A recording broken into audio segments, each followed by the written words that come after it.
بسم اللہ الرحمن الرحیم۔ عربی کا معلم حصہ اول ہے، الدرس الثانی عشر۔ اس میں اشارہ کے بارے میں ہم آج پڑھیں گے اور آج ہم اس سبق کا پہلا حصہ پڑھیں گے۔ عبارت دیکھ لیں۔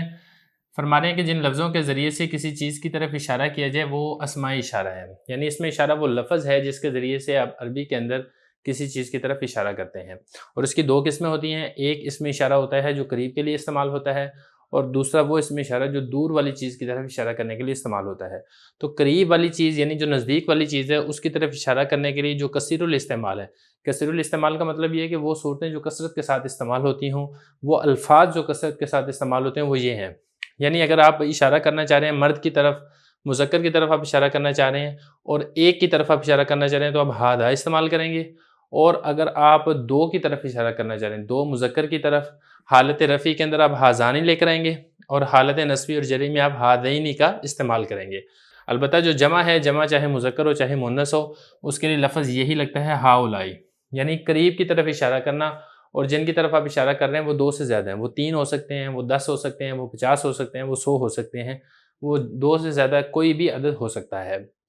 یہ تو ہو گیا مذکر کے لیے۔ آگے مؤنث بتا رہے ہیں کہ مؤنث واحد مؤنث کے لیے اب ہادہی کا استعمال کریں گے، اور تثنیہ مؤنث کے لیے حالت رفع میں ہاتانی اور حالت نصبی اور جری میں ہاتینی کا بھی استعمال کریں گے۔ البتہ جو ہاؤلائی ہے مؤنث کے لیے بھی جمع کے لیے یہی والا لفظ استعمال کیا جائے گا۔ یہ ہوگا قریب کے لیے۔ قریب کے بعد بعید کا بتا رہے ہیں۔ فرما رہے ہیں کہ بعید کے لیے یعنی اگر دور والی چیز ہے اس کی طرف اگر آپ اشارہ کر رہے ہیں تو عام صورتیں یہ ہیں، یعنی عام طور پر دور والی چیز کے لیے اگر آپ کوئی اسم استعمال کرتے ہیں تو اس میں اشارہ آپ یہ استعمال کریں گے۔ اگر مذکر ہے، ایک ہے اور دور ہے تو آپ اس کے لیے یہ لفظ استعمال کریں گے، ذاکا یا پھر ذالکا، اور اس کا معنی کیا ہوگا؟ وہ ایک مرد۔ اور اگر آپ دور والی چیز کی طرف اشارہ کر رہے ہیں، وہ دور والی چیز مذکر ہے اور دو ہیں، تو حالت رفع میں آپ ذانکا لے کر آئیں گے، اور حالت نصبی اور جری میں آپ ذینکا کا لفظ استعمال کریں گے۔ اسی طریقے سے جمع کے لیے آپ اولائی کا لفظ لے کر آئیں گے جمع مذکر کے لیے، یعنی جمع ہے، مذکر ہیں اور دور ہیں، دو سے زائد ہیں، تو پھر اگر آپ نے اشارہ کرنا ہے تو آپ اولائی کا لے کر آئیں گے۔ لیکن اکثر و بیشتر نا اس کو اس طریقے سے لکھا جاتا ہے، اولائی کا۔ اس کا مطلب کیا ہوگا؟ وہ بہت مرد، یعنی ایسے مرد جو دو سے زیادہ ہیں اور پاس نہیں ہیں بلکہ وہ دور ہیں۔ اسی طریقے سے مؤنث کے لیے بھی ایسے ہی ہے کہ مؤنث کی طرف آپ نے اشارہ کرنا ہے، جس کی طرف آپ نے اشارہ کرنا ہے وہ پاس نہیں ہے، وہ دور ہے اور وہ ایک ہے، تو آپ اس کے لیے کیا لفظ استعمال کریں گے؟ تا کا یا تی کا یا پھر تل کا۔ مطلب کیا ہے؟ وہ ایک عورت۔ اور اگر آپ جس عورتوں کی طرف اشارہ کر رہے ہیں یا فیمیل کی طرف اشارہ کر رہے ہیں وہ دو ہیں اور دور ہیں، تو پھر آپ اس کے لیے حالت رفع میں تا نکا لے کر آئیں گے، اور حالت نصبی اور جری میں آپ تئی نکا کا لفظ استعمال کریں گے۔ باقی انشاءاللہ جب آگے چل کے مشقیں آئیں گی تو پھر یہ صحیح طریقے سے سمجھ آئے گی۔ اور جمع کے لیے یہاں پر بھی ایسے ہی ہے، اولائی کا لفظ ہی استعمال کیا جائے گا، مؤنث کے لیے بھی یہی لفظ استعمال ہوتا ہے، بالکل ایسے ہی جس طریقے سے مذکر کے لیے یہ والا لفظ استعمال ہوتا ہے۔ اب آگے دیکھیں، آگے فرما رہے ہیں کہ جو اسمائی اشارہ ہے نا اصل میں وہ ہے ذا، ذانی، ہا اور کاف کے بغیر ہیں۔ یعنی اس میں جو دیکھیں نا ہا کا لفظ لگتا ہے نا، جیسے جو ہے نا ہا ذا، جیسے نا ذا کا لفظ ہے، وہ ہم نے پڑھا ہے، آپ کو نے پہلے بتایا تھا اس سے پہلے کہ جو ذا کا ہا کا جو لفظ ہے وہ قریب والی چیز کی طرف اشارہ کرنے کے لیے استعمال ہوتا ہے، جبکہ قریب والی چیز واحد مذکر ہے۔ تو اس میں جو ہا ہے نا وہ بتا رہے ہیں اصل میں اس میں صرف ذا ہے، ہا نہیں ہے، لیکن اس کے ساتھ ہا لگ جاتا ہے۔ اب یہ جو ہا لگتا ہے نا یہ صرف مخاطب کو متوجہ کرنے کے لیے، متنبہ کرنے کے لیے کہ وہ جو بات ہے وہ غور سے سنیں کہ اس کو بات کہی جا رہی ہے۔ اب ایسا نہ ہونا کہ آپ کسی کو بتا رہے ہیں کہ فلان چیز کی طرف اشارہ کر کے اور جو آپ کا مخاطب ہے وہ متوجہ ہی نہیں ہے، تو پھر فائدہ کوئی نہیں ہوگا اس سے کلام کرنے کا۔ تو مخاطب کو اپنی بات کی طرف متوجہ کرنے کے لیے ہا کا لفظ استعمال ہوتا ہے، جس کو ہائے تنبیہ کہتے ہیں۔ اسی طریقے سے کاف کا لفظ بھی لگ جاتا ہے، جیسے ذا ہے نا، تو ذا کے ہا ذا نہیں کہتے بلکہ کہتے ہیں ذا کا۔ تو ذا کا میں بھی جو لفظ اصل ہے نا وہ ذا کا لفظ ہے۔ یہ جو کاف ہے یہ حرف خطاب ہے۔ حرف خطاب کیا ہوتا ہے وہ انشاءاللہ آگے چل کے تنبیہ آ رہی ہے، اس کے بارے میں آپ کو بتاؤں گا۔ اب فرما رہے مگر ان کا استعمال بہت کم ہوتا ہے، یعنی یہ جو ذا اور ذانی ہے نا یہ ہا اور کاف کے بغیر استعمال ہو ایسا بہت کم ہوتا ہے۔ عام طور پر ہوتا ہے ایسا ہی ہے، ذا ہے تو اس کے شروع میں یا تو ہا لگ جائے گا ہادا، یا پھر شروع میں ہا نہیں لگے گا بلکہ اس کے آخر میں کاف لگ جائے گا ذا کا۔ اسی طریقے سے ذانی ہے، یہ بھی ایسے ہی ہے، شروع میں ہا لگ جائے گا تو ہادانی بن جائے گا، اور آخر میں کاف لگ جائے گا تو یہ ذانی کا لگ جائے گا۔ ان دونوں کے بغیر صرف سمپل اور سادہ ذا اور ذانی یہ بہت کم استعمال ہوتا ہے۔ اگلی تنبیہ بتا رہے ہیں کہ کذالک یہ بھی اسی طریقے سے استعمال ہوتا ہے، اس کا معنی ہوتا ہے ویسا ہی، ایسا ہی، اور ہاکذا ایسا ہی، یہ بھی کلام عرب کے اندر بہت زیادہ استعمال کیے جاتے ہیں۔ کذالک کا لفظ استعمال ہو جاتا ہے، اس کا معنی کیا کیا جائے گا؟ ویسا ہی، یا پھر ایسا ہی، مثالیں چل آ جائیں گی انشاءاللہ آگے چل کے بات پھر صحیح سمجھ آئے گی۔ اسی طریقے سے ہا قضا کا لفظ بہت استعمال ہوتا ہے، اس کا معنی کیا کیجیے گا ایسا ہی، یہ بہت زیادہ کلام عرب کے اندر مستعمل ہے، مطلب یہ کہ ان کو استعمال کیا جاتا ہے۔ تنبیہ دیکھیں، فرما رہے ہیں کہ اس میں اشارہ بعید کے آخر میں جو کاف لگتا ہے، کاف زبر کا، اس کو کبھی مخاطب کے لحاظ سے ضمیر مخاطب مجرور کی طرح بدلا کرتے ہیں۔ دیکھیں جو اس میں اشارہ ہے نا، جیسے کہ میں نے آپ کو پہلے بتایا تھا، وہ ذا ہے یا ذانی ہے، لیکن ہوتا یہ ہے کہ آپ اس کے ساتھ آخر میں کاف لگا دیتے ہیں۔ یہ جو کاف ہے نا، اس کو حرف خطاب کہا جاتا ہے۔ یہ جو حرف خطاب ہے، اس کا مطلب یہ ہے کہ آپ کے مخاطب کیا ہے۔ اگر آپ کا مخاطب واحد مذکر ہے تو پھر آپ اس کے لیے کاف زبر کا استعمال کریں گے، بالکل ایسے ہی جیسے کہ آپ واحد مذکر مخاطب کے لیے جو ضمیر مجرور ہے وہ کاف زبر کا استعمال کرتے ہیں۔ اسی طریقے سے اگر آپ کا مخاطب وہ دو عورتیں ہیں تو پھر آپ اس کے لیے استعمال کیا کریں گے؟ کما، وہی تثنیہ کی ضمیر جو مجرور مخاطب کی استعمال ہوتی ہے۔ اگر آپ کا مخاطب وہ دو مذکر مرد ہیں تو پھر اس کے لیے بھی کما ضمیر استعمال ہوگی۔ یہاں پر اس کو ضمیر نہیں کہا جائے گا، یہاں پر اس کو حرف خطاب کہا جائے گا، یعنی آپ اس میں اشارہ کے آخر میں جو حرف لگا رہے ہیں وہ مخاطب کی حالت کے اعتبار کے ساتھ لگا رہے ہیں۔ مثال کے طور پہ میرے جو مخاطب ہیں وہ جمع مذکر ہیں اور میں ان کو کسی دور والی چیز کی طرف اشارہ کر کے بتاتا ہوں۔ مثال کے طور پہ یہ دیکھ لیں آپ، میرے سامنے جو کتاب ہے، سامنے تو نہیں، وہ دور ہے، تو میں کیا کروں گا؟ میں کہوں گا ذالکم کتاب۔ اب یہ جو ذا کا لفظ استعمال کیا ہے نا، یہ تو میں نے اس میں اشارہ لے کر آیا ہوں کتاب کے لیے، لیکن جو ذالی کا لفظ، جو کم کا لفظ میں لے کر آیا ہوں، یہ کم کا لفظ میں لے کر آیا ہوں اپنے مخاطب کے اعتبار سے، کیونکہ میرا جو مخاطب ہے وہ جمع مذکر ہے۔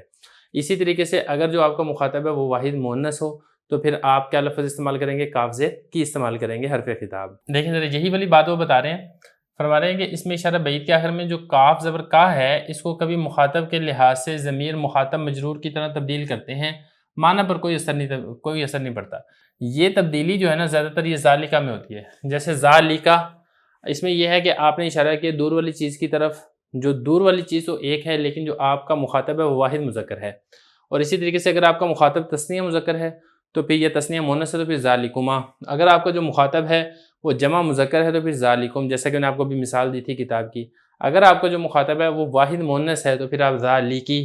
اگر آپ کا جو مخاطب ہے وہ جمع مؤنث ہے تو ذالکنہ۔ یہاں پر اس میں اشارہ تو ذا ہی ہے، لیکن جو کنہ لگ رہا ہے، یہ کا لگ رہا ہے، یہ کی لگ رہی ہے، یہ مخاطب کی حالت کے اعتبار سے تبدیل ہو رہا ہے۔ یہ فرما رہے ہیں ان سب کے معنی ایک ہی ہیں۔ اسی طریقے سے آتا ہے نا ذالکما ربکما، وہ تم دونوں کا رب ہے۔ یہ اسی طریقے سے ذالکم اللہ ربکم، وہ اللہ تمہارا رب ہے۔ اب یہاں پہ دیکھیں ادھر کما لگا نا، یہاں پر جو کما لگا ہے یہ مخاطب کی حالت کے اعتبار سے لگا ہے، کیونکہ ترجمے میں بھی دیکھیں نا، تم دونوں، تثنیہ مذکر کے لیے وہی، یا تثنیہ مؤنث کے لیے۔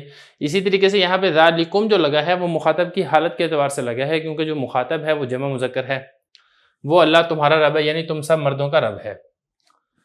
یہ ہوگی تنبیہ۔ اگلی تنبیہ بتا رہے ہیں کہ جو اسماء اشارہ ہیں وہ تثنیہ کے علاوہ سب مبنی ہے، یعنی واحد مذکر کے لیے جو اسم اشارہ ہے وہ بھی مبنی ہے، اس کے آخر میں کوئی تبدیلی نہیں ہوگی۔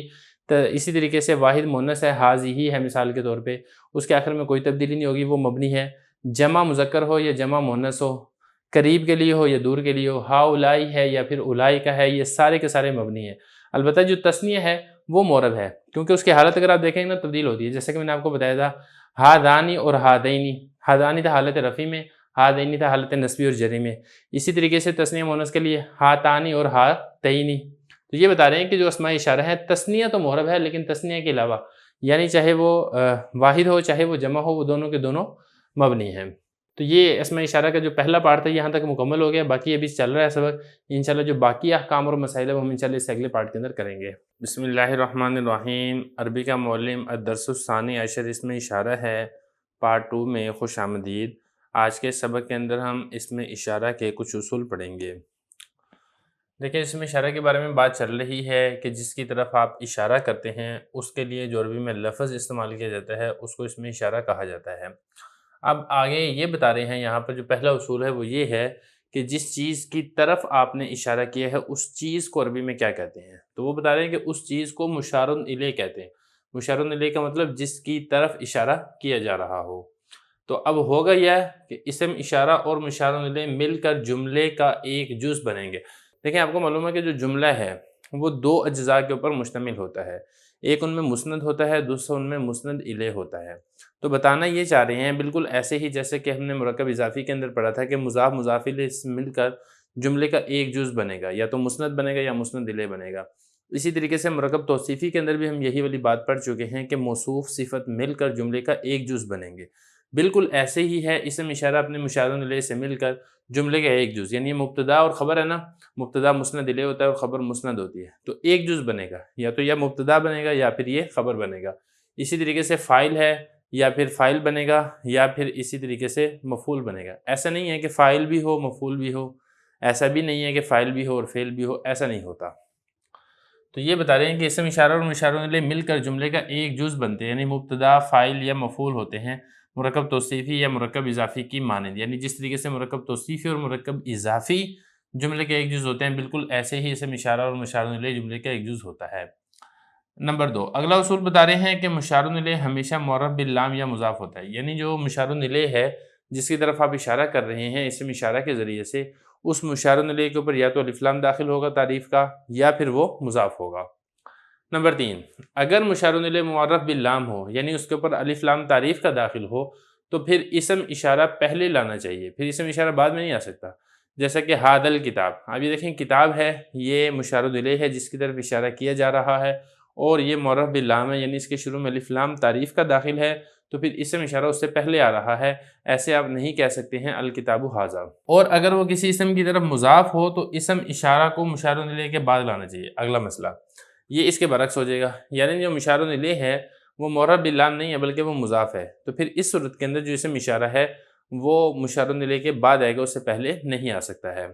جیسے اس کی مثال دے رہے ہیں کتابکم ھذا، اب کتاب مضاف ہے اور کم یہ مضاف الیہ ہے، تو مشار الیہ یعنی کتاب یہ چونکہ مضاف واقع ہو رہا ہے، لہذا اسم اشارہ اس کتاب کے بعد آئے گا، اس سے پہلے نہیں آ سکتا ہے۔ اسی طریقے سے دوسری مثال دیکھیں ابن الملک ھذا، اب یہاں پر جو ابن ہے یہ ابن بن رہا ہے مشار الیہ، تو مشار الیہ چونکہ مضاف ہے، الملک مضاف الیہ ہے، لہذا اسم اشارہ جو ہے وہ اس کے بعد آئے گا، اس سے پہلے نہیں آئے گا، کیونکہ اگر آپ اس میں اسم اشارہ کو پہلے لے آتے ہیں تو پھر جو ہے وہ معنی الٹ ہو جائے گا۔ یہ بتا رہے ہیں کہ اگر مشار الیہ مضاف ہونے کی صورت میں آپ اسم اشارہ کو پہلے لے آتے ہیں اور آپ یہ کہتے ہیں ھذا کتابکم، تو پھر اس پہ معنی کیا بنے گا؟ یہ تمہاری کتاب ہے۔ اس صورت میں کتابکم مشار الیہ نہیں رہے گا بلکہ یہ خبر بن جائے گا، اس لیے کہ اس صورت کے اندر جملہ پورا ہو جاتا ہے۔ یعنی اگر آپ مضاف ہونے کی صورت میں اسم اشارہ کو پہلے لے آئیں گے تو پھر مشار الیہ اور اسم اشارہ دونوں مل کر جملے کا ایک جز نہیں بنیں گے، بلکہ اسم اشارہ جملے کا الگ جز بنے گا اور مشار الیہ جملے کا الگ جز بنے گا اور جملہ مکمل ہو جائے گا۔ جیسے کہ یہ مثال ہے نا ھذا کتابکم، اب یہاں پہ کتاب مضاف ہے، لیکن اگر آپ اسم اشارہ کو اس سے پہلے لے آئے ہیں تو پھر ھذا یہ کتابکم مشار الیہ سے مل کر جملے کا ایک جز نہیں ہوگا، بلکہ ھذا یہ ایک مستقل جملے کا جز ہے جس کو آپ کہتے ہیں مسند الیہ اور مبتدا، اور کتابکم یہ الگ جملے کا جز ہوگا، اور اس وقت اس کو آپ ترکیبی حیثیت سے مشار الیہ نہیں کہیں گے بلکہ آپ کو اس کو خبر کہنا یہ لازم اور ضروری ہوگا۔ فرما رہے ہیں کہ اگر خبر معرف باللام ہے تو اسم اشارہ اور خبر کے درمیان ایک ضمیر بڑھا دیں جو صیغے میں اسم اشارہ کے مطابق ہو، جیسا کہ سبق نمبر 6 جملہ اسمیہ کے بیان میں آپ نے پڑھ لیا ہے۔ دیکھیں آپ یہ پڑھ چکے ہیں کہ اسم اشارہ اور مشار الیہ وہ دونوں مل کر جملے کا ایک جز بنتے ہیں، لیکن اگر ایسا ہو کہ اسم اشارہ تو مبتدا بن رہا ہو اور جو مشار الیہ ہے وہ مبتدا کا جز نہیں بلکہ وہ خبر بن رہا ہو، یعنی اسم اشارہ اور مشار الیہ دونوں مل کر ایک جز نہیں ہیں بلکہ دونوں الگ الگ ہیں، تو پھر اس کا طریقہ کار یہ ہے کہ اسم اشارہ اور مشار الیہ کے درمیان ایک ضمیر لیں جس کو ضمیر فصل کہا جاتا ہے، جو کہ مبتدا کے یہ مطابق ہوگی، جیسے کہ ساری تفصیل آپ جملہ اسمیہ سبق نمبر 6 میں آپ پڑھ چکے ہیں۔ جیسے یہ نا ھذا ھو الکتاب، اب یہ آپ نے یہاں پر جو الکتاب مشار الیہ ہے آپ نے اس کو بنانا خبر اور ھذا کو آپ نے بنانا مبتدا، تو پھر یا تو یہ ہے کہ اب الکتاب کتاب کے شروع میں الف لام نہ لے کر آئیں، اگر کتاب کے شروع میں الف لام ہے تو پھر درمیان میں ہوا ضمیر کو لانا یہ ضروری ہوگا جو کہ مبتدا اور خبر کے درمیان فاصلے کا کام دے گی، تو پھر اس کا ترجمہ کیا بنے گا؟ یہ کتاب ہے۔ یہ اسی طریقے سے اولئک هم المفلحون، یہ اولئک یہ مبتدا ہے، مفلحون یہ خبر ہے، لیکن خبر پر چونکہ الف لام ہے تو یہ خبر معرف باللام ہے، تو لہذا اس کو مشار الیہ سے بچانے کے لیے درمیان میں ہم ضمیر لے کر آئے ہیں جو کہ اس سے پہلے مبتدا کے مطابق ہوگی، یعنی اگر مبتدا واحد ہے تو ضمیر واحد، مبتدا جمع ہے تو ضمیر جمع، مبتدا مذکر ہے تو ضمیر مذکر کی، مبتدا مؤنث ہے تو ضمیر مؤنث کی آئے گی۔ وہ لوگ یا وہی لوگ فلاح پانے والے ہیں، کامیاب ہیں۔ تو اب ان مثالوں میں کیا ہوگا کہ جو مشار الیہ ہے وہ مقدر ہوگا، وہ دل کے اندر پوشیدہ مان لیا جائے گا، گویا کہ ہم یہ کہیں گے ھذا الشیء ھو الکتاب، اولئک الناس هم المفلحون، تو یہاں پر جو ہے نا الشیء یہ اصل میں ہوگا مشار الیہ. اسی طریقے سے اولئک الناس، یہاں پر جو الناس ہے یہ ہوگا اصل کے اندر مشار الیہ، جو کہ مقدر ہے، یعنی کلام کے اندر لفظوں میں موجود نہیں ہوگا، البتہ چھپا ہوا وہاں پر مانا جائے گا. البتہ اگر خبر معرب باللام نہ ہو تو پھر ضمیر بڑھانے کی ضرورت نہیں ہے، جیسا کہ ھذا کتابن میں نے آپ کو بتا دیا ہے. اب یہاں پر جو ہے کتابن اس کے شروع میں الف لام نہیں ہے، تو لہذا ہم نے ھذا مبتدا اور کتابن خبر کے درمیان ضمیر کی بھی ہمیں ضرورت نہیں بنے گی. اس مثال میں بھی ہم یہ کہیں گے کہ جو مشار الیہ ہے وہ مقدر ہے، یعنی چھپا ہوا ہے. اور اسی طریقے سے اگر مضاف ہو تو ضمیر کی ضرورت نہیں ہے، یعنی جو اسم اشارہ کے بعد والا لفظ ہے جو خبر بن رہا ہے، اگر وہ مضاف ہے تو وہاں پر بھی آپ کو اسم اشارہ اور خبر کے درمیان ضمیر لانے کی ضرورت نہیں ہے. اس کی مثال کیا ہے؟ ھذا ابن الملک، یہ بادشاہ کا بیٹا ہے. اب اس کے بعد ابن جو ہے نا، ابن دیکھیں یہ چونکہ مضاف ہے، الملک مضاف الیہ ہے، تو ھذا اور ابن کے درمیان ہمیں ضمیر لانے کی ضرورت نہیں ہے. اسی طریقے سے ھذا کتابکم میں بھی ایسے ہی ہے، کتاب چونکہ مضاف ہے تو لہذا ھذا اور کتاب کے درمیان ہمیں ضمیر لانے کی ضرورت نہیں ہے. البتہ ایسا ہوتا ہے کہ کلام کے اندر زور پیدا کرنا مقصد ہو، تاکید پیدا کرنا مقصد ہو، تو پھر اس صورت کے اندر بھی ضمیر کا اضافہ کر دیتے ہیں اور یہ کہہ دیتے ہیں ھذا ھو کتابکم، یہ تمہاری ہی کتاب ہے. یہ با اس کا لکھنا رہ گیا تھا، اس کو با بھی ہے یہاں پہ. اسی طریقے سے ذاک ہوا ابن الملک، وہ ہی بادشاہ کا بیٹا. تو یہاں پر جو ضمیر آ رہی ہے وہ صرف اس وجہ سے کہ کلام کے اندر تاکید پیدا ہو جائے، وگرنہ ضمیر لانے کی ضرورت نہیں ہے. آگے دیکھیں ابن الملک ھذا اور ھذا ابن الملک، ان دونوں مثالوں کے فرق کو خوب ذہن نشین کر لو. یہ ساری کی ساری تفصیل میں آپ کو بتا چکا ہوں کہ ان دونوں کے اندر ترجمے کے اعتبار سے فرق ہے. اسی طریقے سے آگے بتا رہے ہیں کہ ہا ہونا یا ہونا، اس کا مطلب ہوتا ہے یہاں، اور ہونا کا اس کا مطلب ہوتا ہے وہاں. یہ بھی اسم اشارہ ہیں، لیکن اس کا جو استعمال ہے اس کا کوئی خاص قاعدہ کلیہ مقرر نہیں ہے، جس طرح باقی جو اسماء اشارہ ہیں ان کا خاص قاعدہ کلیہ مقرر ہے. تو بہرحال یہ کچھ اصول تھے جو کہ اسم اشارہ سے متعلقہ ہیں، یہ مکمل ہو گئے ہیں. اب اسی سے متعلقہ جو تمرین ہم انشاءاللہ اس کو حل کریں گے. بسم اللہ الرحمن الرحیم. عربی کا معلم الدرس الثانی عشر ہے، اسماء اشارہ، تمرین نمبر 1 میں خوش آمدید. سبق کے مکمل ہو چکا ہے، 2 حصوں میں ہم نے پڑھ لیے ہے. یہاں سے اس کے مشقی سوالات شروع ہو رہے ہیں. جو پہلی مشق ہے اس میں کچھ عربی کے جملے ہیں، ان کا ہم نے اردو کے اندر ترجمہ کرنا ہے. ایک ایک کر کے ہم انشاءاللہ ان سب کا ترجمہ کرتے ہیں. اب یہ دیکھیں اس میں جو ھذا ہے نا، ھذا کا مطلب ہوتا ہے یہ، ہوا کا مطلب وہ، مطلوب بھی، مطلوب کہتے ہیں مقصد کو، مطلوب اردو میں بھی اسی معنی میں استعمال ہوتا ہے. اس کا ترجمہ کیا بنے گا؟ یہی میرا مقصد ہے یا میرا مطلوب ہے، دونوں طریقے سے استعمال ہوتا ہے. اب یہ جو کہا نا کہ ھذا ہوا، ان دونوں کو ملا کے جب ہم نے ترجمہ کرنا ہے تو اس کا ترجمہ ہم نے کرنا ہے یہی. آگے چلیں. ھذہ امرأۃ حسنہ، یہ خوبصورت عورت ہے. امرا عورت کو کہتے ہیں، حسنہ خوبصورت کو کہتے ہیں. ھذان الرجلان اخوان، ھذان الرجلان یہ دونوں آدمی، اخوان بھائی ہیں. آگے چلیں. ھؤلاء الاشخاص، یہ لوگ یا پھر یہ افراد. جیسے کہ آپ کو معلوم ہے کہ ھؤلاء یہ جمع مذکر کے لیے استعمال ہوتا ہے، جمع مذکر کے لیے بھی، جمع مؤنث کے لیے بھی. لیکن چونکہ آگے اشخاص آ رہا ہے اور اخوان آ رہا ہے تو اس سے معلوم ہو رہا ہے کہ یہاں پہ مذکر کے لیے استعمال ہو رہا ہے. ھؤلاء الاشخاص، یہ لوگ بھائی ہیں. آگے چلیں. کتاب ھذا الولد، اس لڑکے کی کتاب. اب یہاں پہ دیکھیں یہ مضاف ہے نا اور یہ مضاف الیہ ہے، تو طریقہ یہ ہوتا ہے کہ جو مضاف الیہ ہے اس کا ترجمہ آپ نے پہلے کرنا ہوتا ہے. اور مضاف الیہ میں ترجمہ یہ ہوگا، اسم اشارہ اور مشار الیہ دونوں ملا کر پھر آپ مضاف الیہ کا ترجمہ کریں گے، پھر اس کے بعد آپ مضاف کا ترجمہ کریں گے. ھذا الولد کا مطلب ہے یہ لڑکا، کتاب، تو یہ لڑکا کہیں آپ کے اس لڑکے کی کتاب نظیف، صاف ستھری ہے. وکذالک، اور اسی طرح، وجہہ، اس کا چہرہ. یہ جو ہو ضمیر ہے نا یہ اس لڑکے کی طرف لوٹ رہی ہے، تو یعنی اس لڑکے کا جو چہرہ ہے اس کا چہرہ کا کیا مطلب؟ صاف ہے. جو نظیف کا تعلق اس کتاب کے ساتھ تھا اسی نظیف کا تعلق اس لڑکے کے چہرے کے ساتھ ہوگا، یعنی اسی طرح اس کا چہرہ بھی صاف ہے.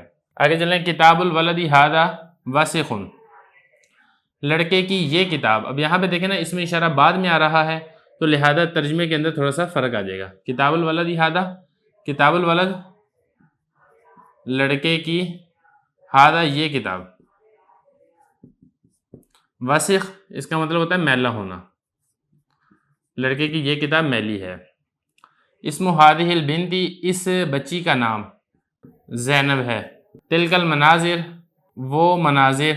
جیسے کہ آپ کو معلوم ہے کہ تلکا کا جو لفظ ہے مونس کے لیے اشارے کے طور پر استعمال ہوتا ہے، اور مونس بھی کیا واحد ہو اور دور ہو۔ اب یہاں پہ دیکھیں مناظر چونکہ منظر کی جمع ہے، غیر ذوی العقول کی جو جمع ہوتی ہے اس کے لیے جیسے کہ آپ پہلے بھی ضابطہ اور اصول پڑھ چکے ہیں کہ اس کے لیے واحد مونس کا صیغہ استعمال ہوتا ہے، لہذا یہاں پر بھی ہم نے یہی کیا ہے کہ یہ جمع ہے تو اس کے لیے ہم نے واحد مونس کا جو اس میں اشارہ استعمال ہوتا ہے ہم وہ لے کر آئے ہیں۔ وہ مناظر حسین ہیں یا پھر وہ مناظر خوبصورت ہیں۔ ہاتھان الیدانی، یہ دونوں ہاتھ، نظیفتانی، صاف ستھرے ہیں۔ اچھا، اس میں عربی کا نا ایک اصول ہوتا ہے کہ جو جسم کے وہ اعضاء جو دو ہیں، جیسے ہاتھ ہیں یہ دو ہیں، پاؤں ہیں یہ دو ہیں، کان ہیں یہ دو ہیں، آنکھیں ہیں یہ دو ہیں، یہ عربی کے اندر مونس کے طور پر استعمال ہوتے ہیں، لہذا یہ ید اگرچہ لفظوں کے اندر آپ کو مذکر لگ رہا ہے لیکن یہ مذکر نہیں ہے بلکہ یہ مونس کے طور پر استعمال ہوتا ہے۔ اسی وجہ سے جو ہم نے اشارہ لے کر آئے ہیں وہ تثنیہ مونس کا اشارہ لے کر آئے ہیں، تثنیہ مذکر کا اشارہ نہیں لے کر آئے ہیں۔ اور اسی طرح جب ہم یہاں پر صفت لے کر آئے، یہ بھی ہم مونس صفت لے کر آئے ہیں، ہم نے یہ جو کہ یہاں پر ترکیب کے اعتبار سے خبر بن رہی ہے، یہاں پر بھی ہم اس کو مذکر نہیں لے کر آئے ہیں۔ اہذا اخوکا، کیا یہ تمہارا بھائی ہے یا وہ؟ آگے دیکھیں، ذاک عمی وہذا ابن عمی، ام کہتے ہیں چچا کو اور یا ضمیر ہوتی ہے متکلم کی، عمی کا مطلب میرا چچا، اور ذاکا یہ آپ پڑھ چکے ہیں یہ دور کی طرف اشارہ کرنے کے لیے استعمال ہوتا ہے مذکر کے لیے۔ ذاک عمی اس کا ترجمہ ہوگا وہ میرا چچا ہے، وہذا اور یہ، ابن عمی میرے چچا کا بیٹا ہے۔ آگے چلیں، ھذا الرجل، یہ آدمی، خال، خال کہتے ہیں ماموں کو، اور خالی میرا ماموں، وتلک المرأة، اور وہ عورت، جیسے کہ آپ کو معلوم ہے کہ دور کی طرف اشارہ کرنے کے لیے واحد مؤنث کے لیے تلک کا لفظ بھی استعمال ہوتا ہے، تلک المرأة، وہ عورت، خالتی، میری خالہ ہے، وہذہ، اور یہ، اما، اما کہتے ہیں پھپھی کو، امتی، میری پھپھی ہے۔ آگے چلیں، وجہ ہذہ الابنتی، اس لڑکی کا چہرہ، اب یہاں پہ دیکھیں نا یہ مضاف الیہ ہے اور یہ مضاف ہے، تو جب ہم نے ترجمہ کرنا ہے تو ہم نے مضاف الیہ کو پہلے لے آنا ہے۔ اس لڑکی کا چہرہ، لیس بقبیح، قبیح کہتے ہیں برا، بدصورت، لیس بقبیح اس کا مطلب ہے بدصورت نہیں ہے۔ آگے چلیں، اختایا تانی کا قائمتان، اب یہ اس کو ذرا سمجھے ذرا، اختایا، اخت کہتے ہیں بہن کو، اختان، اختان کہتے ہیں دو بہنوں کو، اور یا ضمیر میری، تو جب ہم نے یا ضمیر کی طرف اس کو مضاف بنایا نا تو جو نون تھا اضافت کا وہ گر جاتا ہے، تو اختایا کا مطلب بنے گا میری دو بہنیں، تانی کا یہ آپ کو معلوم ہے کہ دو کی طرف اشارہ کرنے کے لیے، دو جو کہ مونس ہوں اور قریب نہ ہو بلکہ دور ہوں، تو دو دور ہیں مونس ہیں اس کی طرف اشارہ کرنے کے لیے لفظ استعمال ہوتا ہے، تو اس کا ترجمہ یہ بنے گا اختایا تانی کا، میری وہ دو بہنیں، قائمتانی، کھڑی ہیں، امام معلمہ، امام کہتے ہیں سامنے کو، معلمہ کہتے ہیں استانی کو، استانی کے سامنے، یہ میں نے لفظی ترجمہ کیا نا، یہ اس لیے میں نے اس کو یہاں پر لے کر آؤں، لیکن اگر ہم با محاورہ ترجمہ کریں گے تو یہ بنے گا میری وہ دو بہنیں استانی کے سامنے کھڑی ہیں۔ آگے چلیں، ھذہ الکمثرہ، کمثرہ کہتے ہیں امرود کو، ھذہ الکمثرہ، یہ امرود۔ اب یہ دیکھیں یہ جو کمثرہ ہے نا اس کے آخر میں الف مکسورہ ہے، یہ مونس ہے، اسی وجہ سے ھذہ اسم اشارہ مونس کا لے کر آئے ہیں۔ حلوہ کہتے ہیں میٹھے کو، جدہ بہت زیادہ، حلوۃ جدہ کا مطلب ہوگا بہت میٹھا، بہت زیادہ میٹھا ہے۔ وکذالک، اور اسی طرح، ھذا التین، یہ انجیر، یعنی یہ جو انجیر ہے یہ بھی بہت میٹھی ہے۔ آگے چلیں، تلک البیوت لذین الرجلین، بیوت یہ جمع ہے بیت کی، گھر کو کہا جاتا ہے، عربی کے اندر یہ جو لفظ ہے یہ مونس کے طور پر استعمال ہوتا ہے، اسی وجہ سے جو اس میں اشارہ لے کر آئے ہیں وہ تل کا مونس کا اشارہ لے کر آئے ہیں۔ اب ترجمہ کیا بنے گا؟ وہ گھر یا وہ مکانات، کوئی بھی آپ ترجمہ کر سکتے ہیں۔ لذین الرجلین، رجل اس کی تثنیہ آتی ہے رجلان اور رجلین، رجلان ہوتی ہے حالت رفع میں، رجلین آتی ہے حالت نصبی اور جری میں، دو آدمیوں کو کہا جاتا ہے، اور آپ پڑھ چکے ہیں کہ اس کے لیے جو اسم اشارہ ہوتا ہے نا وہ ذانی ہوتا ہے حالت رفع میں، اور ذینی ہوتا ہے حالت نصبی اور جری میں، تو چونکہ لام جارا آ چکا ہے اس لیے یہاں پہ ذینی لے کر آئے ہیں، اور یہ جو کاف زبر کا ہے یہ کاف زبر کا ہے مخاطب کی حالت کے اعتبار سے، یہ حرف خطاب ہے، یعنی یہ والی بات جس شخص سے کہی جا رہی ہے وہ ایک مذکر آدمی ہے جو کہ آپ کا مخاطب ہے، اسی وجہ سے یہاں پہ کاف حرف خطاب لے کر آئے ہیں۔ تو اب اس کا ترجمہ کیا بنے گا؟ وہ مکانات ان دو مردوں کے ہیں۔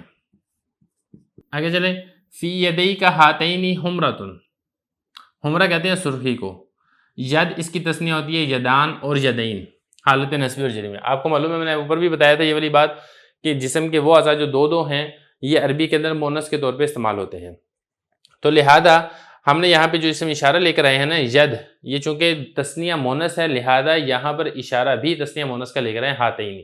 ہاتانی آپ کو معلوم ہے حالت رفیع میں ہوتا ہے، حالت نصبی اور جری میں ہاتینی ہوتا ہے۔ اب اس میں ترجمہ کیا ہوگا؟ کاف یہ ضمیر ہے واحد مذکر مخاطب کی، تمہارے دونوں ہاتھوں میں حمرہ یعنی سرخی ہے۔ آگے چلیں، ذالک الکتاب، وہ کتاب ہے، لا ریب فیہ، اس میں کوئی شک نہیں، ہدن ہدایت ہے، للمتقین، متقی لوگوں کے لیے۔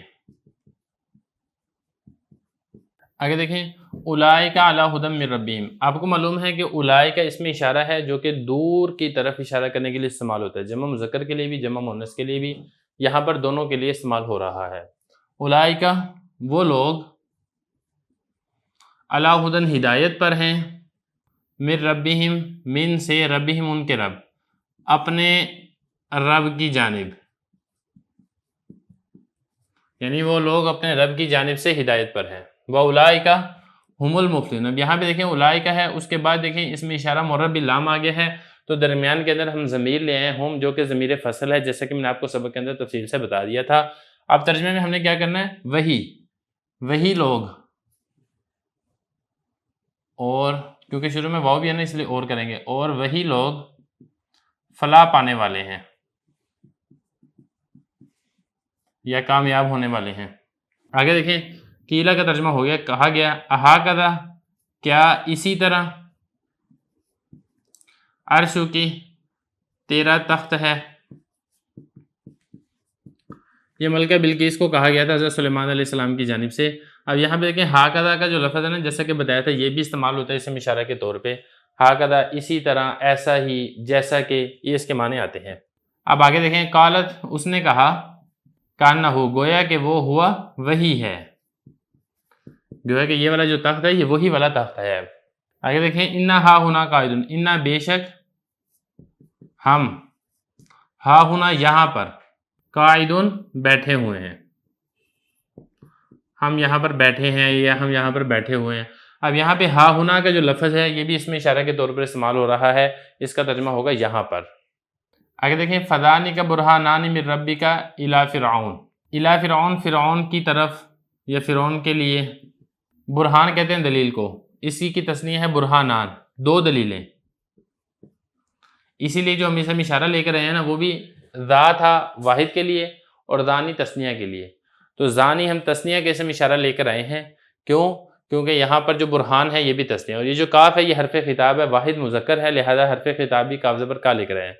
فذانک برہانانی، فرعون کے لیے دو دلیلیں ہیں، من ربک، تیرے رب کی جانب سے۔ آگے دیکھیں، قال، اس نے کہا، کذالک قال ربک، کذالک اسی طرح، اب یہاں پہ بھی دیکھیں کذالک، کذالک، اب یہ جو کاذر کی ہے نا یہ اسی لیے لے کر آئے کی کیونکہ جو مخاطب ہے وہ واحد مؤنث ہے۔ کذالک ترجمے میں نہیں آئے گا واحد مؤنث، بس ترجمے میں آپ نے جو اپنے ترجمہ کذالک کا کرنا ہے وہی والا ترجمہ آپ نے کذالک کا بھی کرنا ہے۔ ترجمہ کیا ہوگا؟ ترجمہ ہوگا اسی طرح، قال کذالک، اس نے کہا اسی طرح، قال ربک، تیرے رب نے کہا ہے، تیرے رب نے فرمایا ہے۔ تو یہ اس طریقے سے آپ نے اس کا ترجمہ کرنا ہے۔ ایکسرسائز یہاں تک مکمل ہو چکی ہے۔ اب اس کے بعد ہم اسی ایکسرسائز کا دوسرا حصہ پڑھیں گے جس میں کچھ جملے ہیں جن کا ہم نے اردو کے اندر ترجمہ کرنا ہے اور کچھ سوالات ہیں جن کا ہم نے جواب دینا ہے۔ بسم اللہ الرحمن الرحیم، عربی کا معلم، الدرس الثانی عشر، اس میں اشارہ ہم پڑھ رہے ہیں۔ تمرین میں سے جو پہلی مشق ہے وہ ہم نے مکمل کر لی ہے، یہاں سے دوسری مشق شروع ہو رہی ہے۔ کچھ جملے ہیں اردو میں، جملے ہیں جن کا ہم نے عربی کے اندر ترجمہ کرنا ہے، ایک ایک کر کے ہم ان سب کا ترجمہ کرتے ہیں۔ یہ طبیب عالم ہے، یہ طبیب اس کے لیے ہوگا حادت طبیب، کیونکہ یہ جو طبیب کا لفظ ہے نا یہ عربی کا ہی لفظ ہے. عالم عالم یہ بھی عربی کا لفظ ہے. حادت طبیب عالم. آگے دیکھیں میرا یہ دوست دولت مند. اب یہاں پہ دیکھیں یہ جو ہے نا اس میں اشارہ وہ بعد میں آ گیا ہے، تو لہٰذا جب ہم نے عربی بنانی ہے تو عربی کے اندر بھی ہم نے یہی کرنا ہے کہ میرا دوست، اس کو آپ پہلے لیں صدیقی، اور یہ جو ہے نا اس کو اس کے بعد لیں اس میں اشارہ صدیقی ہادہ. دولت مند کو عربی میں کہتے ہیں غنی. صدیقی ہادہ غنی جن، میرا یہ دوست دولت مند ہے. آگے دیکھیں وہ دوست جمع دولت مند ہے. یہ جو جمع ہے نا اس کا تعلق دوست کے ساتھ ہے. اصل میں جو اردو ہے نا اردو میں واحد کے لیے بھی دوست استعمال ہوتا ہے، اور اگر دوست دو سے زیادہ ہیں تو تب بھی دوست ہی آپ ان کو کہیں گے، لیکن عربی میں ایسا نہیں ہے. عربی میں یہ ہے کہ واحد کے لیے واحد دوست ہے تو صدیق کہیں گے، اور اگر جمع ہے تو پھر صدیق کی جمع آ جائے گی اصدقاء. اسی طریقے سے دولت مند اردو میں واحد کے لیے بھی دولت مند، جمع کے لیے بھی دولت مند، لیکن عربی کے اندر نہیں ہے. عربی میں واحد کے لیے غنی اور جمع ہے تو پھر اس کے لیے آ جائے گا اغنیا.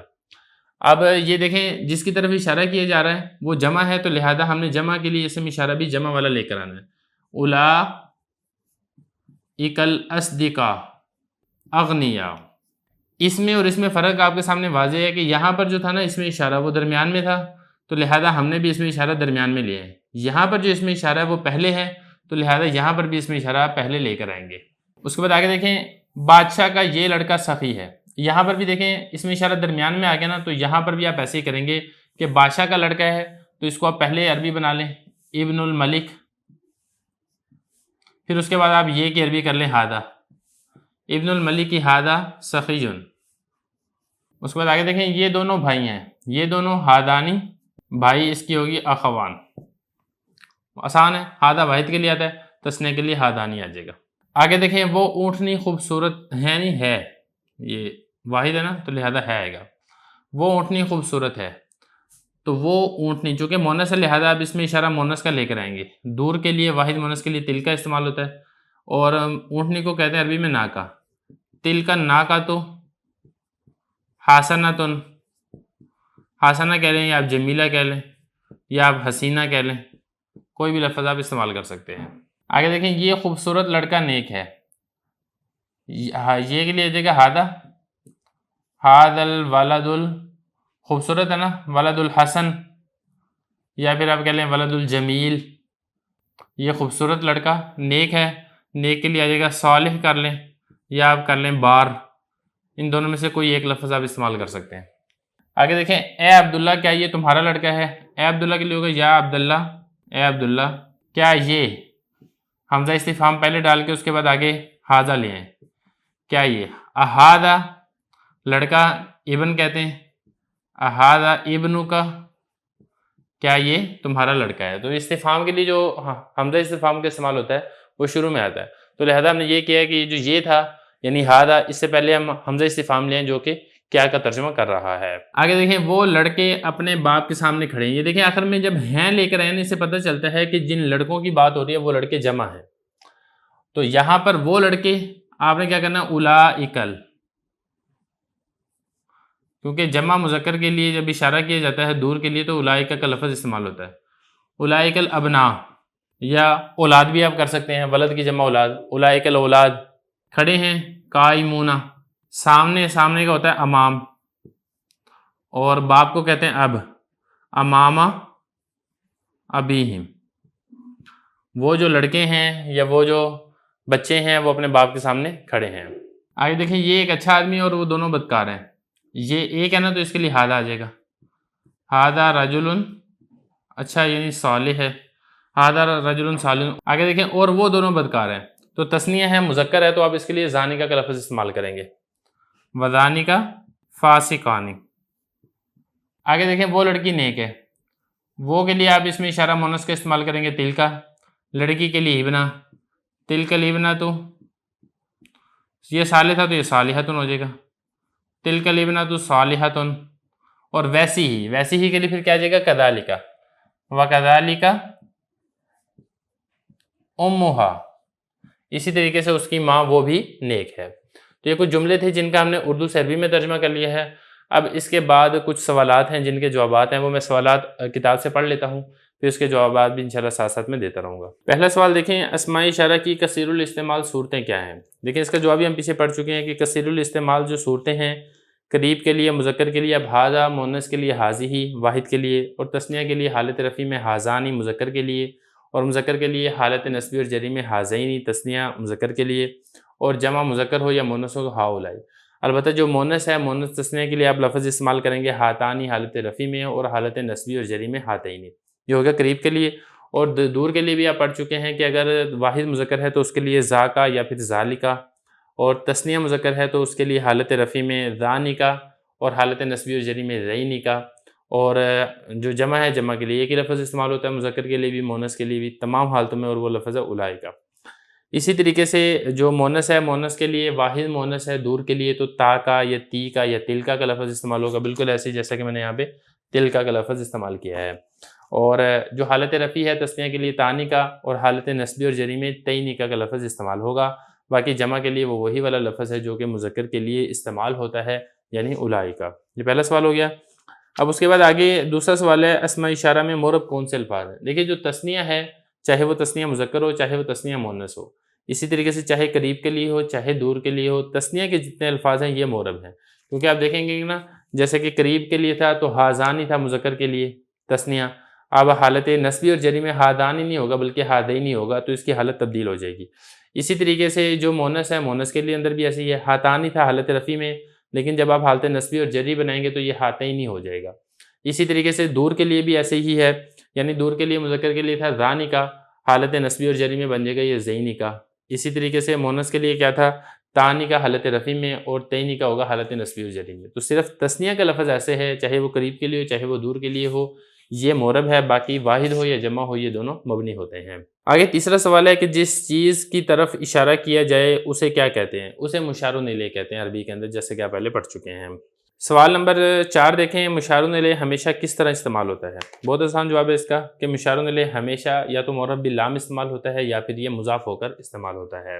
سوال نمبر 5 دیکھیں، مشار الیہ معرف باللام ہو تو اسم اشارہ کہاں رکھنا چاہیے؟ یعنی جو مشار الیہ ہے اس کے شروع میں الف لام ہے تو آپ اسم اشارہ کو کہاں لے کر آئیں گے؟ تو اس کا جواب ہے کہ اسم اشارہ اس کو آپ پہلے لے کر آئیں گے جبکہ مشار الیہ معرف باللام ہو، جیسا کہ ھذا الرجل، یہاں پر بھی آپ کو کئی مثالیں مل جائیں گی، جیسے کہ دیکھیں نا یہاں پہ ھذا الولد، یا اسی طریقے سے ھذا الطبیب، یہاں پہ بھی دیکھیں اسم اشارہ جو ہے وہ پہلے آپ لے کر آئیں گے۔ سوال نمبر 6 دیکھیں، جب اسم اشارہ بغیر مشار الیہ کے جملے میں آئے تو اس کے استعمال کی کیا صورتیں ہیں؟ دیکھیں اس کا جواب بھی پہلے گزر چکا ہے، یعنی جب اسم اشارہ اکیلا آئے جملے کے اندر تو پھر جملے میں مبتدا اگر ہو تو پھر کیا ہوگا، پھر آپ نے یہ دیکھنا ہے کہ خبر معرب باللام ہے تو اسم اشارہ اور خبر کے درمیان ایک ضمیر بڑھا دیں گے جو صیغے میں اسم اشارہ کے مطابق ہوگی، جیسے کہ ھذا ھو الکتاب، اولئک ھم المفلحون۔ ایک تو طریقہ یہ ہے۔ دوسرا اس میں طریقہ کیا ہے؟ دوسرا طریقہ اس کے اندر یہ ہے کہ اگر جو خبر ہے وہ معرب باللام نہیں ہے تو پھر آپ ضمیر نہیں لے کر آئیں گے، جیسے ھذا کتاب، اور اگر جو خبر ہے وہ مضاف ہے تو پھر بھی ضمیر لانے کی ضرورت نہیں ہے، جیسے کہ ھذا ابن الملک، ھذا کتابکم۔ تو بہرحال یہ 3 طریقے ہیں، یعنی کہ جب اسم اشارہ مشار الیہ کے بغیر استعمال ہو تو پھر اس کو 3 طریقوں میں سے کسی ایک طریقے کے ساتھ لایا جاتا ہے۔ اس کے بعد آگے دیکھیں، کتابکم ھذا اور ھذا کتابکم کے معنی اور ترکیب میں کیا فرق ہے؟ دیکھیں بہت فرق ہے دونوں میں۔ جب آپ کہیں گے نا کتابکم ھذا تو یہاں پر اسم اشارہ جو ہے وہ بعد میں آ رہا ہے، تو آپ نے کیا کرنا ہے، اس کا ترجمہ کرنا ہے، تو کتابکم ھذا تمہاری کتاب، ھذا یہ ہے، یہ اس کا ترجمہ ہوگا۔ اور جب ہوگا نا اسم اشارہ پہلے ہوگا ھذا کتابکم، پھر آپ نے ترجمہ کیا کرنا ہے، یہ تمہاری کتاب ہے۔ یہ تو ہو گیا معنی کے اعتبار سے فرق، البتہ ترکیب کے اعتبار سے بھی دونوں میں واضح فرق ہے۔ کتابکم ھذا ہے تو پھر کتابکم جو ہے یہ مضاف مضاف الیہ سے مل کر مبتدا بنے گا، اور جو ھذا ہے یہ اس کی خبر بنے گا۔ اور ھذا کتابکم میں کیا ہوگا، ھذا یہ بنے گا مبتدا اور کتابکم یہ بنے گی اس کی خبر۔ آگے دیکھیں، ذالک، ذالکما، ذالکم، ذالکی، ذالکما، ذالکن، ان تمام الفاظ کے معنوں میں کچھ فرق ہے یا نہیں؟ ان تمام الفاظ کے معنوں میں بالکل فرق ہے۔ ان تمام الفاظ کے معنوں کے اندر جو فرق آ رہا ہے وہ حرف خطاب کی وجہ سے آ رہا ہے۔ ذالکہ میں جو کاف ہے یہ حرف خطاب ہے جو کہ واحد مذکر کی طرف اشارہ کرتا ہے، یعنی جس سے آپ بات کر رہے ہیں وہ واحد مذکر ہے۔ اسی طریقے سے جو ذالکما ہے وہ یہ بتاتا ہے کہ جو آپ کا مخاطب ہے وہ یا تو تثنیہ مذکر ہے یا پھر وہ تثنیہ مؤنث ہے۔ اسی طریقے سے جو ذالکم ہے یہاں پر جو کم ہے یہ حرف خطاب یہ بتاتا ہے کہ آپ کا جو مخاطب ہے وہ جمع مذکر ہے، اور اسی طریقے سے ذالکی یہ بتاتا ہے کہ آپ کا مخاطب واحد مؤنث ہے، ذالکما یہ آ چکا ہے، تثنیہ مذکر یا تثنیہ مؤنث دونوں کے لیے استعمال ہوتا ہے، اور ذالکن یہ بتاتا ہے کہ جو آپ کا مخاطب ہے وہ جمع مؤنث ہے۔ آگے دیکھیں، آگے آخری سوال ہے، ذالکا یا تلکا وغیرہ کے کاف میں مذکورہ طریقے پر تبدیلیاں کب ہوتی ہیں؟ مثالیں دے کر سمجھاؤ۔ اب یہاں پہ دیکھیں، ذالکا کے بارے میں آپ پڑھ چکے ہیں کہ وہ واحد مذکر کے لیے اشارے کے طور پر یہ استعمال ہوتا ہے۔ اب آپ نے کہنا ہے نا ذالکا رجلن، تو اس کا معنی یہ بنے گا وہ ایک آدمی ہے، اور یہ والی بات آپ کہہ رہے ہیں واحد مذکر مخاطب سے، یعنی جو آپ کا مخاطب ہے وہ ایک مرد ہے۔ اگر آپ کہتے ہیں نا ذالکما رجلن، تو اس کا مطلب یہ بنے گا کہ وہ ایک مرد ہے، اس میں اشارہ تو واحد مذکر کے لیے ہی استعمال ہو رہا ہے، غائب کے لیے، لیکن جو آپ کا مخاطب ہے وہ تثنیہ مذکر ہے یا پھر تثنیہ مؤنث ہے۔ اسی طریقے سے اگر آپ کہیں گے نا ذالکم رجلن، تو اس کا مطلب یہ بنے گا وہ ایک مرد ہے، یعنی جس کی طرف آپ اشارہ کر رہے ہیں وہ واحد مذکر ہے جو کہ غائب ہے، جس کے لیے آپ ذالکم کا لفظ استعمال کر رہے ہیں، لیکن جو کم آ رہی ہے یہ مخاطب کی حالت کے اعتبار سے ہے، یعنی جس سے آپ کلام کر رہے ہیں، جس سے آپ ہم کلام ہیں، آپ کا مخاطب جمع مذکر ہے۔ اسی طریقے سے اگر ہوگا نا ذالکی، تو اس کا مطلب یہ ہوگا کہ آپ کا مخاطب واحد مؤنث ہے، ایک عورت ہے جو آپ کا مخاطب ہے، اور اشارہ آپ واحد مذکر کی طرف کر رہے ہیں جو موجود نہیں ہے۔ اسی طریقے سے ذالکنا میں بھی ایسے ہی ہے کہ آپ کا جو مخاطب ہے وہ جمع مؤنث ہے، اور اشارہ آپ ایک مذکر یعنی ایک مرد کی طرف کر رہے ہیں جو موجود نہیں ہے۔ تلکا کے اندر بھی بالکل ایسے ہی ہے، اگر ہونا تلکا امرأتن، تو تلکا آپ کو معلوم ہے دور کے لیے مؤنث کی طرف اشارے کے لیے استعمال ہوتا ہے، تو اس کا مطلب یہ بنے گا کہ آپ بتا رہے ہیں کہ وہ ایک عورت ہے جو کہ موجود نہیں ہے، اور جس کو آپ بتا رہے ہیں وہ ایک مرد ہے، کیونکہ آپ کاف لے کر آئے ہیں، حرف خطاب کاف زبر کا۔ اور اگر ہونا تلکما، تو پھر آپ یہی والی بات دو مذکر مردوں کو یا پھر دو عورتوں کو بتا رہے ہیں جو کہ آپ کے مخاطب ہیں، بتا آپ یہی رہے ہیں کہ وہ ایک عورت ہے۔ اسی طریقے سے اگر تلکم ہے تو اس کا مطلب یہ بنے گا کہ وہ ایک عورت ہے، اور یہ والی بات آپ بتا رہے ہیں جمع مذکر کو، یعنی جو مرد آپ کے مخاطب ہیں اور وہ جمع ہے۔ اسی طریقے سے تلکنہ امراتن، اس کا مطلب یہ بنے گا وہ ایک عورت ہے، اور یہ والی بات آپ ان عورتوں کو بتا رہے ہیں جو کہ جمع ہیں اور آپ کے مخاطب ہیں۔ تو یہاں تک ہمارا الدرس الثانی عشر اپنی مشقی سوالات کے ساتھ یہ مکمل ہو چکا ہے۔ اب اس کے بعد انشاءاللہ اگلا جو سبق ہے وہ ہم شروع کریں گے۔ بسم اللہ الرحمن الرحیم۔ عربی کا معلم الدرس الثالث عشر ہے اسماء الاستفہام۔ اس سبق کے اندر اس میں استفہام کے بارے میں ساری کی ساری وضاحت آئے گی، اور انشاءاللہ اسی سے متعلقہ تمارین کو حل کریں گے۔ سب سے پہلے اسماء استفہام یہ کون کون سے ہیں اس کے بارے میں بتا رہے ہیں۔ ان میں سے ایک ہے من، اس کا ترجمہ ہوتا ہے کون، دوسرا ہے ما، کیا کو کہتے ہیں، تیسرا ہے ماذا، اس کا معنی بھی کیا ہوتا ہے، اور تیسرا ہے ایش، اس کا معنی ہے کیا۔ اصل میں جو ایش ہے نا یہ ایو شین ہے، اور پانچویں نمبر پر ہے ایون، اس کا معنی ہوتا ہے کون سا، اور یہ اسی طریقے سے ایتن، یہ سی ایون کی مؤنث ہے، اس کا معنی ہوتا ہے کون سی۔ اور ساتویں نمبر پر ہے کم، کتنا یا کتنی، یہ اس کا معنی ہوتا ہے کیفا، اس کا معنی ہوتا ہے کیسا، کیسی۔ اور نویں نمبر پر ہے اینا، اس کا معنی ہوتا ہے کہاں۔ 10ویں نمبر پر ہے متا، اس کا معنی ہوتا ہے کب۔ 11ویں نمبر پر ہے لما، اس کا معنی ہے کیوں۔ اور 12ویں نمبر پر لماذا، اس کا معنی بھی کیوں ہے۔ اور 13ویں نمبر پر ہے انا، اس کا معنی ہے کہاں سے، کس طرح سے۔ یہ جو ہیں کل 13 کے 13 الفاظ ہیں جو کہ سوال کرنے کے لیے عربی میں استعمال ہوتے ہیں۔ آپ جو پہلی تنبیہ ہے وہ بتا رہے ہیں کہ جو اسماء استفہام ہیں ایون اور ایتن، یہ تو معرب ہیں، اس کے علاوہ جتنے ہیں وہ سب کے سب مبنی ہیں، مطلب یہ کہ ان کے آخر میں عوامل کے تبدیل ہونے سے کسی قسم کی تبدیلی نہیں آئے گی۔ آگے دیکھیں، اگلی تنبیہ بتا رہے ہیں کہ سبق نمبر 6 تنبیہ نمبر 4 میں آپ یہ پڑھ چکے ہیں کہ حل اور حمزہ استفہام سے جملے میں استفہام کے معنی پیدا ہوتے ہیں، یعنی جملے کے اندر سوال کرنے کے معنی پیدا ہوتے ہیں۔ یہ دونوں حرف استفہام ہیں، یعنی یہ جملے کے اندر مبتدا نہیں بن سکتے ہیں، فاعل نہیں بن سکتے ہیں۔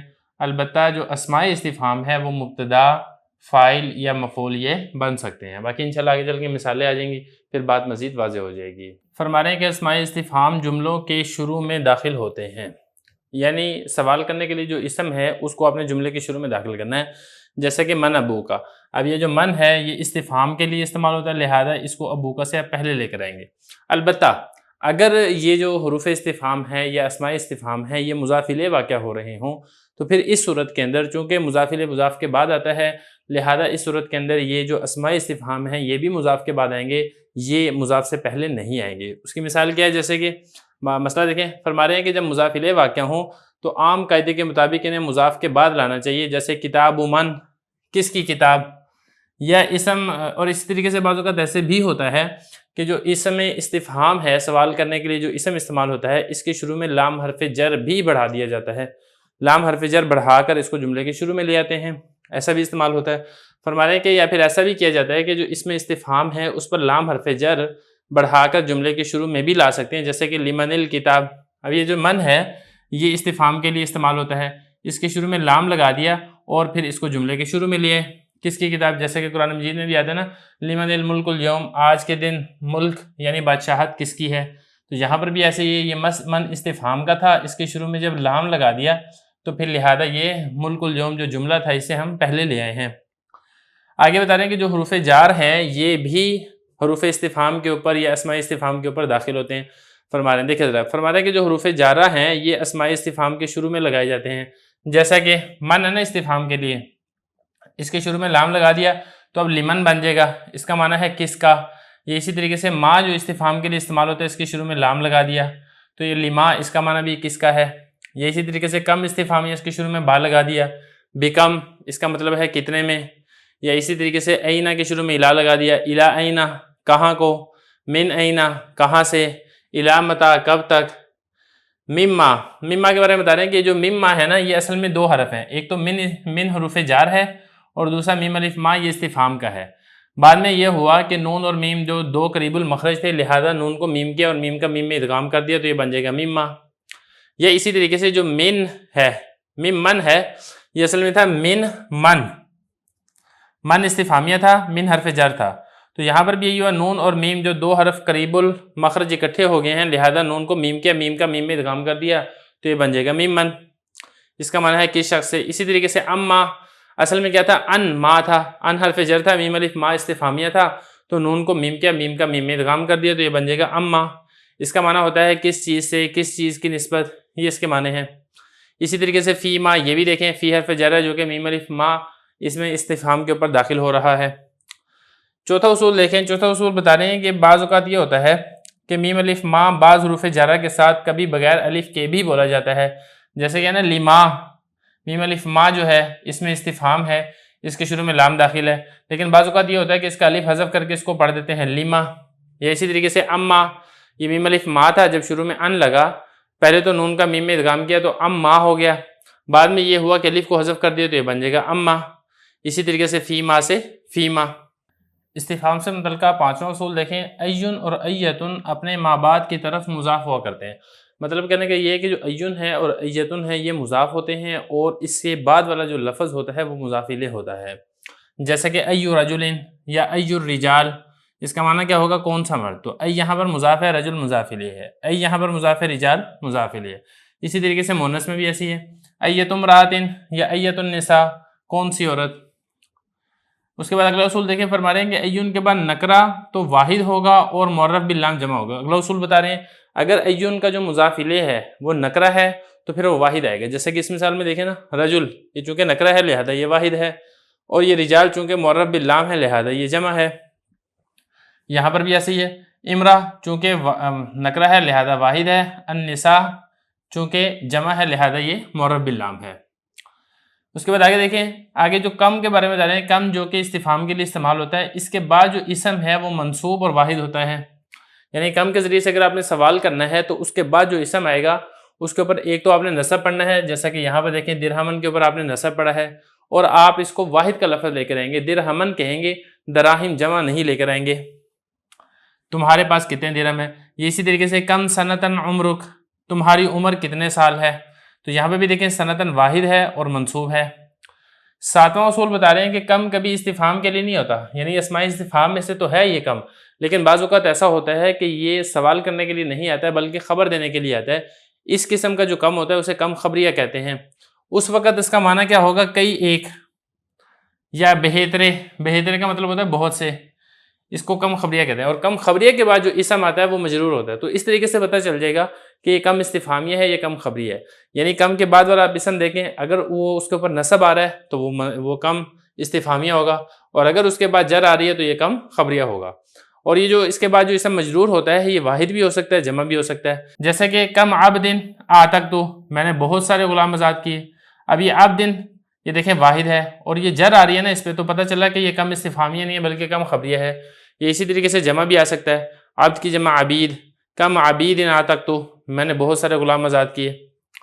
تو یہ بتانا چاہ رہے ہیں، آگے بتا رہے ہیں کہ کم استفہامیہ کے بعد کم تر اور کم خبریہ کے بعد اکثر من کا بھی استعمال ہوتا ہے، یعنی بعض اوقات ایسا بھی ہوتا ہے کہ جو کم ہے، کم کے بعد من آ جاتا ہے، من حرف جر۔ یہ جو من آتا ہے نا، یہ استفہامیہ اگر ہو کم تو اس کے بعد بہت کم آپ من کا استعمال کریں گے، لیکن جو کم خبریہ ہے اس کے بعد جو من ہے یہ کثرت کے ساتھ استعمال ہوتا ہے، جیسا کہ کم من ربیۃ عندک، تمہارے پاس کتنے روپے ہیں، یا اسی طریقے سے کم من دینار یا کم من دنانیر صرفتها علی الفقراء، میں نے بہت ساری اشرفیاں فقیروں پر خرچ کر دی۔ پہلی مثال تھی کم استفہامیہ کی، اور دوسری مثال ہے کم خبریہ کی۔ اب یہاں پہ دیکھیں کم اور اس کے بعد والا جو اسم ہے اس کے درمیان میں من آ رہا ہے، اسی طریقے سے یہاں پر بھی دیکھیں ربیہ ہے، اس سے پہلے اور کم کے بعد یہ من آ رہا ہے۔ تو یہی بتانا چاہتے ہیں کہ کم کے بعد بعض اوقات من بھی آ جاتا ہے، استفہامیہ ہو تو کم آتا ہے، البتہ کم خبریہ ہو تو اکثر من استعمال ہو جاتا ہے۔ تو یہاں تک جو اس میں استفہام ہے یہ مکمل ہو چکا ہے۔ اب آگے چلتے ہیں اس کے مشقی سوالات کی طرف۔ بسم اللہ الرحمن الرحیم۔ عربی کا معلم الدرس الثالث عشر اسماء الاستفہام ہم پڑھ چکے ہیں، اسی کی مشقی سوالات میں سے جو پہلی مشق ہے اس میں خوش آمدید۔ پہلا جملہ دیکھیں، ما ھذا، یہ کیا ہے۔ اب یہاں پہ دیکھیں استفہام کے لیے میم الف ما اس کا استعمال کیا جا رہا ہے۔ آگے دیکھیں ھذا قلم الرصاص، یہ پینسل ہے۔ جو قلم الرصاص ہے یہ پینسل کو کہا جاتا ہے، اور ھذا یہ اسم اشارہ ہے جو کہ قریب کے لیے استعمال ہوتا ہے۔ آگے چلیں، وما ذاک، وہ کیا ہے، کیونکہ آپ پڑھ چکے ہیں قریب کے لیے ھذا اور دور کے لیے ذاک کا استعمال کیا جاتا ہے۔ ذاک قلم الحبر، وہ سیاہی کا قلم ہے۔ آگے چلیں، ما ھذہ، یہ کیا ہے۔ ان دونوں میں فرق کیا ہوگا؟ فرق یہ ہے کہ یہ مذکر تھا اور یہ مؤنث ہے۔ ھذہ دوات، یہ دوات ہے۔ وماذا فی الدوات، دوات میں کیا ہے۔ فی الدوات حبر، دوات میں سیاہی ہے، روشنائی ہے۔ آگے چلیں، من ھذا الرجلان، دیکھیں اس میں فرق ہوتا ہے۔ فرق یہ ہے کہ جب آپ نے کسی ایسی چیز کے بارے میں سوال کرنا ہے جو عقل مند نہیں ہے تو آپ میم الف ما کے ذریعے سے سوال کریں گے، اور اگر آپ نے عقل مند کے بارے میں، مطلب یہ کہ انسانوں کے بارے میں سوال کرنا ہے تو میم الف ما نہیں بلکہ میم نون زبر من استعمال کریں گے۔ ترجمے میں البتہ کوئی فرق نہیں ہے، جو ترجمہ آپ نے یہ کیا تھا نا، کیا، ادھر بھی ایسے ہی ہوگا، کیا، کون، یہی ترجمہ ہوگا۔ من ھذا الرجلان، یہ دو مرد کون ہیں۔ ھذان امی و خالی، ھذان، یہ دونوں،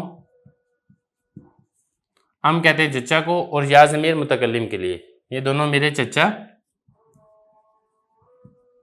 اور خال کہتے ہیں ماموں کو، میرے چچا اور ماموں ہیں۔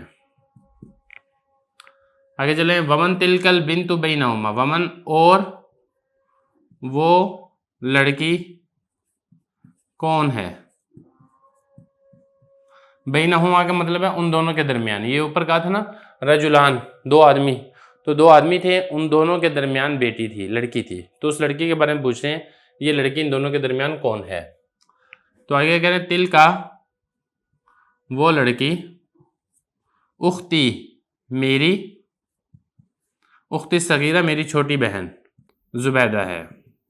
آگے دیکھیں، ایو رجلن، کون سا۔ اب یہاں پہ دیکھیں جیسا کہ میں نے آپ کو بتایا تھا نا سبق میں کہ جو ایون ہے یہ مضاف بن کر استعمال ہوتا ہے۔ ایو رجلن، کون سا مرد، جالسن، بیٹھا ہوا ہے، خلف کا، تمہارے پیچھے، خلف کہتے ہیں پیچھے، اور کاف ضمیر تمہارے، کون سا مرد ہے جو تمہارے پیچھے بیٹھا ہوا ہے۔ ذاکا، وہ، اخل کبیر، اخ کہتے ہیں بھائی کو، اور اخی میرا بھائی، کبیر بڑا، وہ میرا بڑا بھائی حامد ہے۔ آگے چلیں، من ہؤلاء الرجال، یہ مرد حضرات کون ہیں۔ اب یہاں پہ دیکھیں نا ہؤلاء، جیسا کہ آپ پڑھ چکے ہیں ہؤلاء اسم اشارہ ہے جو کہ جمع کے لیے استعمال ہوتا ہے، مذکر کے لیے بھی مؤنث کے لیے بھی، اور یہاں پہ چونکہ آ گیا رجال آ گیا تو لہٰذا یہاں پہ جمع مذکر کے لیے استعمال ہو رہا ہے۔ ہؤلاء، یہ اساتذۃ المدرسہ،